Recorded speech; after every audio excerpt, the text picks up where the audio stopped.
watched the first 3 episodes recently with Vino from the Odd Squad. Shout out to Vino.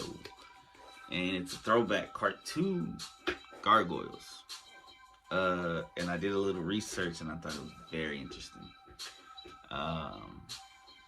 So, Gargoyles, also known as Gargoyles, the Goliath Chronicles for Season 3, is an animated television series produced by Walt Disney Television Animation in collaboration with Jade Animation and Tama Productions for its first 2 seasons, and Nelvana for its final, and originally aired from October 24th, 94 to February 15th, 97. The series features a species of nocturnal creatures known as gargoyles that turn to stone during the day. After spending 1,000 years in an enchanted, petrified state, the gargoyles, who have been transported from medieval Scotland, are reawakened in modern-day New York City and take on roles as the city's secret nighttime protectors. Now, what got me into it was because I saw a clip on Instagram, a reel of the intro. And I showed it to a couple friends, and my homie said, hey, we should watch it, and Vino. And so we started watching it. Gargoyles was noted for its relatively dark tone, because we used to watch it as kids. So that made us want to watch it again. Complex story arcs and melodrama. Character arcs were heavily employed throughout the series, as were Shakespearean themes. The series also received favorable comparisons to Cyber 6, Batman the Animated Series, and X-Men. A video game adaptation and a spin-off comic series were released in '95. The show's storyline continued from '06 to '09 in a comic book series of the same title, produced by Slave Labor Graphics, and was again revived by Dynamite Entertainment this year. 1,000 years ago, superstition... Oh, this is Goliath's opening narration. 1,000 years ago, superstition and the world sword ruled. It was a time of darkness. It was a world of fear. It was the age of gargoyles. Stone by day, warriors by night. We were betrayed by the humans we had sworn to protect, frozen in stone by a magic spell for 1,000 years. Now, here in Manhattan, that spell is broken, and we live again. We are defenders of the night. We are gargoyles. That's Goliath's opening narration. So the series features a species of nocturnal creatures known as gargoyles that turn to stone during the day, focusing on the clan led by Goliath. In 994, the clan lives in a castle in Scotland. Most are betrayed and killed by humans while petrified, and the remainder are magically cursed to sleep, i.e. be frozen in stone form until the castle rises above the clouds.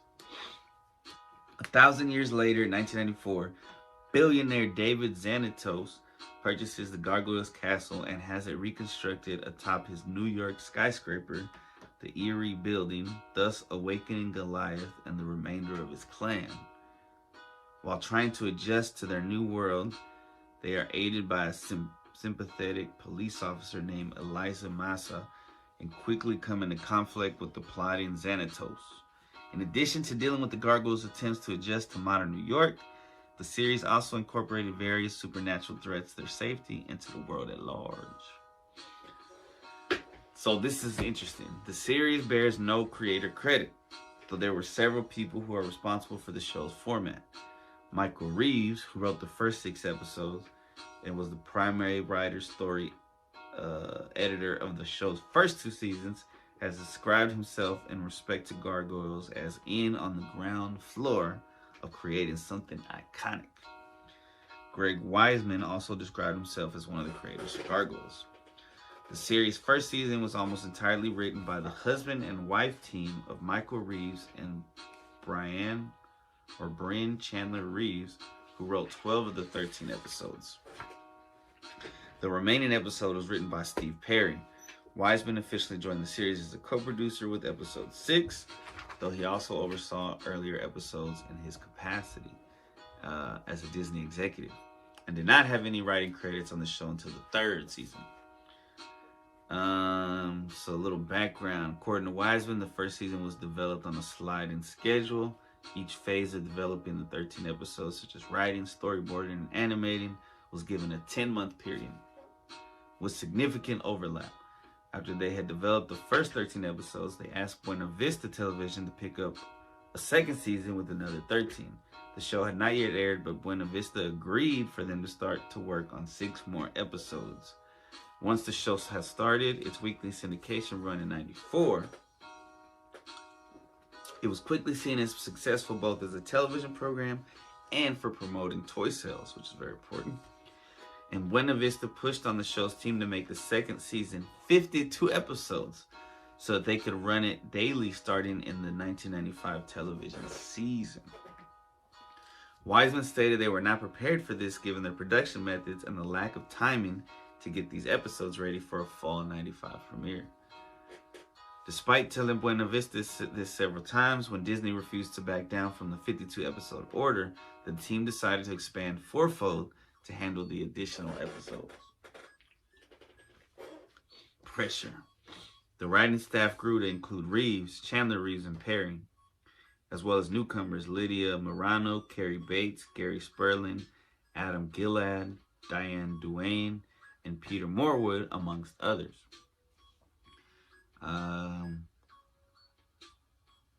For this reason, story editing duties were handled on a rotating basis by Reeves, Chandler Reeves, Bates, and Sperling. Storylines expanded beyond the Manhattan setting, and more characters were added to help create the stories to fill the episode count. Wiseman said that he had discussions with Michael Eisner of using Gargoyles as a starting point for an action-oriented universe within Disney, comparing this to how Warner Brothers owned DC Comics, and some second season episodes were used to set up potential hooks for these. The third season was reduced to 13 episodes.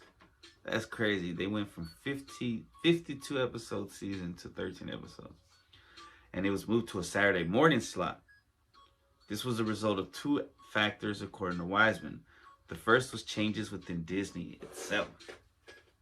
Fallout from the death of Disney president Frank Wells led to the divide between Eisner and Jeffrey Katzenberg, and Katzenberg left to form DreamWorks. They made Shrek. Wiseman's bosses, Gary Crystal and Bruce Cranston, that had been supportive of Gargoyles, also left with Katzenberg for DreamWorks.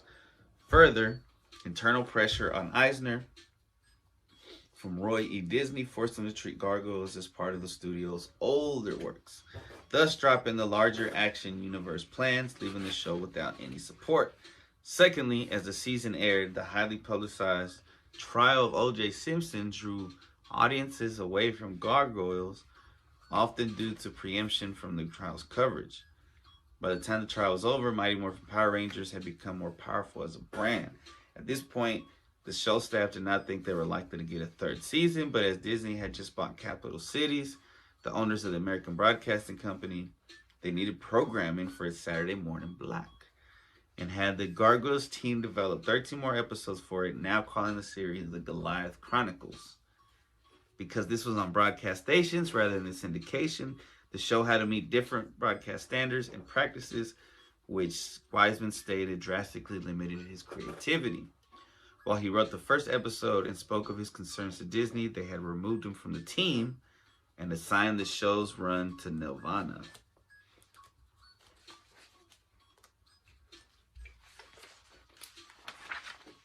Many Shakespearean characters and stories found their ways into the show's storylines, particularly those from Macbeth and Midsummer Night's Dream. The series was also influenced by medieval Scottish history, as well as television shows ranging from Disney's Adventures of the Gummy Bears to Hill Street Blues. The latter in particular inspired the ensemble format of the series, and the 30-second, previously on Gargoyles, recap found at the beginning of the later episodes. The former was an influence on the original comedy development of the show, which was subsequently made darker and more serious by first season writers Reeves, Chandler Reeves, and Perry. New York artist Joe Tomasini brought a suit against Disney, claiming that his copyrighted screenplay and character designs had been copied during the development and production of Gargoyles. The case was ultimately thrown out after it was proven that Disney did not have access to Tomasini's creations. In May of 2020, a couple years ago, Wiseman said in an interview, "Gargoyles is still my baby. I don't own it. I don't get a dime off it. being on Disney Plus, and yet I'm so thrilled that it is.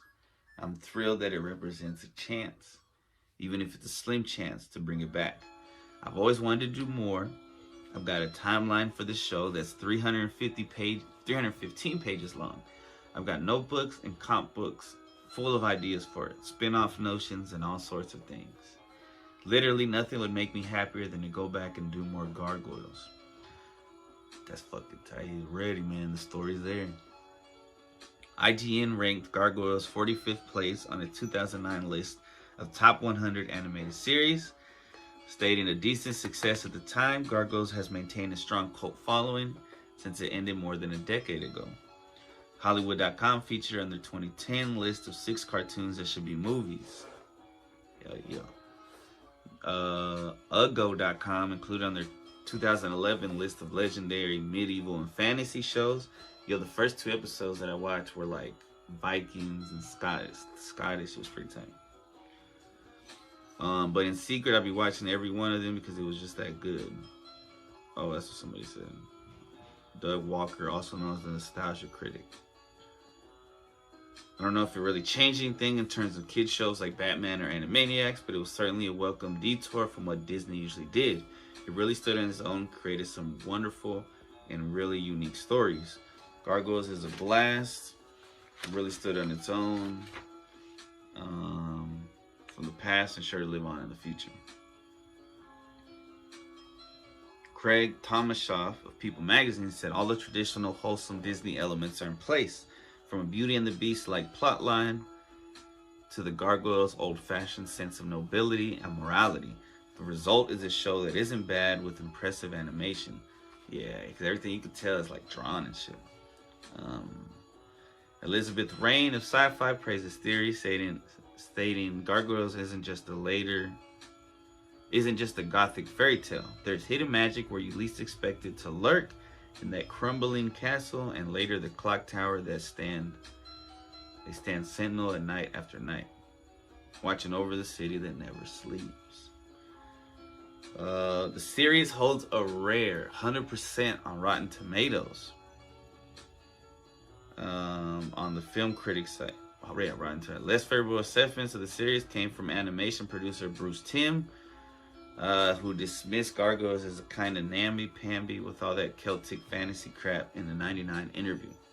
And the animation blog Cartoon Brew, which cited the series as an example of the sort of juvenile mediocrities that are beloved by the nerd community. Haters. A live-action film adaptation had been discussed by Disney since the beginning of the show's run. Todd Garner was the executive producer on a proposed project. Having admired the series, Rick Baker was hired to create concept art for the characters and even made a maquette. Greg Weisman and Michael Reeves wrote a draft that adapted the 5-part Awakening pilot, but it was rejected. Disney regular Jim Coof was hired to pen a new draft that established Goliath as a Gaelic warrior named Goliath McGrath, who makes a deal with a good sorcerer to battle an evil one named Morgan. However, he and his men are cursed to give up their flesh and blood, and their heart will be turned to stone. They are promptly turned to gargoyles and turned to stone upon defeating Morgan. In modern day, the focus shifts to Alex Anderson, described as Goliath's long relative who returns to New York following the death of his father. He teams up with Detective Brianna, who is a stand-in for Liza Massa, and meets the gargoyles who must battle or revive Morgan. While Disney favored the script, the project was abandoned as it could have been expensive to produce and because the series had ended its run. In July of 2011, David Elliott and Paul Lovett of G.I. Joe: The Rise of Cobra were hired to pen a film adaptation of Gargoyles. In June 2018, very recently, Jordan Peele pitched his own film version to Disney, but it was supposedly not picked up. The series finale of the 2017 animated DuckTales animated series, The Last Adventure, features an extended Gargoyles homage. During a battle, the character Manny the Headless Man-Horse is briefly turned to stone before transforming into his true form, which heavily resembles a gargoyle. The sequence is accompanied by an excerpt from the Gargoyles theme tune, and Manny quotes Goliath's "I live again" during his transformation, with Keith David providing his voice. Yo, I'm excited to keep watching it. The show's fucking amazing. First 3 episodes, 4.5 stars. Alright. One more break and then we're gonna do the badass women history. Yes, sir.